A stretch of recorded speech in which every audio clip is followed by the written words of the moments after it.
మీతో మాట్లాడాలి. నాకు నీతో మాట్లాడాలని లేదు. Madam madam madam please. నాకేం అర్థం కావట్లేదు. నేను శోభా చంద్ర గారి కూతురుననగానే ఏం మాట్లాడకుండా వెళ్ళిపోయారు. ఇప్పుడు మిమ్మల్ని చూడాలని వస్తే మొహం చాటేస్తున్నారు. నేనేం తప్పు చేశాను మేడం? ఏం తప్పు చేశావా? అపూర్వ ఎవరో నీకు తెలీదా? అపూర్వ మీ అమ్మకు చేసిన ద్రోహం ఏంటో నీకు తెలీదా? తెలుసు మేడం. తెలిసి కూడా అపూర్వతో ఎందుకుంటున్నావు? తన చేతిలో చచ్చిపోవాలనా? మీ నాన్నకిష్టం లేకపోయినా సరే నువ్వు ఆ ఇన్స్టిట్యూట్కి వెళ్ళి పోరాడుతున్నావని అర్థమైంది. మీ అమ్మను చంపింది అపూర్వే అన్న విషయం బయటపెట్టి తనకి శిక్ష పడేలా చేస్తావని అనుకున్నాను. కానీ వాళ్ళింట్లోనే ఉంటున్నావని నేనస్సలు ఊహించలేకపోయాను. అలా ఉండడం కన్నా మీ అమ్మ వారసత్వంగా వచ్చిన నాట్యాన్ని నమ్ముకొని బతికినా మీ అమ్మకి గౌరవంగా ఉండేది. వెళ్ళిపో.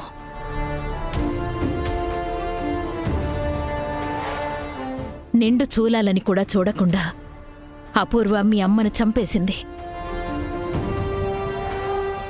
శోభచంద్ర ఆనవాళ్లు కూడా లేకుండా చేశానని అపూర్వ నా ముందే చెప్పి ఆనందపడుతుంటే ఆ మాట విని నేనెంత బాధపడ్డానో తెలుసా?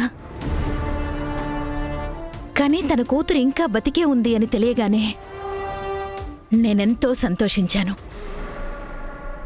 కానీ నువ్వేం చేస్తున్నావు భూమి? మీ అమ్మ ఆత్మని శోభకి గురి చేస్తున్నావు. నీకు ఆత్మసాక్షి అనేది ఏం లేదా? క్షమించండి, మీరు నన్ను తప్పుగా అర్థం చేసుకున్నారు. అడవిలో మృగాలుంటాయని తెలిసి కూడా అక్కడికెళ్ళి ఉంటున్నాను. కారణం, అక్కడ మా నాన్నగారున్నారు. మీరు అనుకుంటున్నట్టు నాకు రోషం లేక ఆత్మసాక్షి లేక కాదు.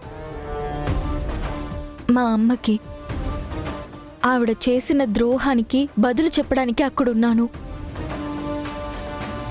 మా నాన్నని కాపాడుకోవడానికి అక్కడుంటున్నాను. ఆవిడ చేసిన తప్పుకి శిక్ష అనుభవించేలా చేస్తాను. ఆ అవకాశం కూడా నాకిప్పుడిప్పుడే వస్తుంది. ఫ్యాక్టరీ స్థలం అమ్మాలనుకున్నప్పుడు అక్కడ భూమి పూజ చేస్తే అమ్మకి సంబంధించిన అవశేషాలు బయటపడ్డాయి. అప్పుడు ఆవిడ మొహంలో భయం చూశాను. అమ్మని చంపింది ఆవిడే అని నేను నిరూపించడానికి నాకు మంచి అవకాశం. ఆ రోజు కోసం ఎదురు చూస్తున్నాను. సమయానికి మీరు కూడా ఇక్కడికి రావడం నాకు చాలా బలాన్నిచ్చింది.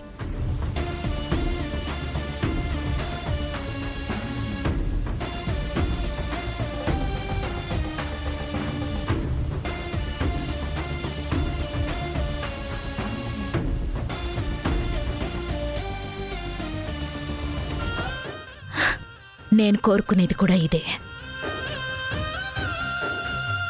ఆ అపూర్వకి ఎప్పుడెప్పుడు శిక్ష పడుతుందా అని ఎదురుచూస్తున్నాను. నా నుంచి నీకెలాంటి సాయం కావాలన్నా నేను నీకు తోడుగా ఉంటాను. Thank you madam. Thank you so much.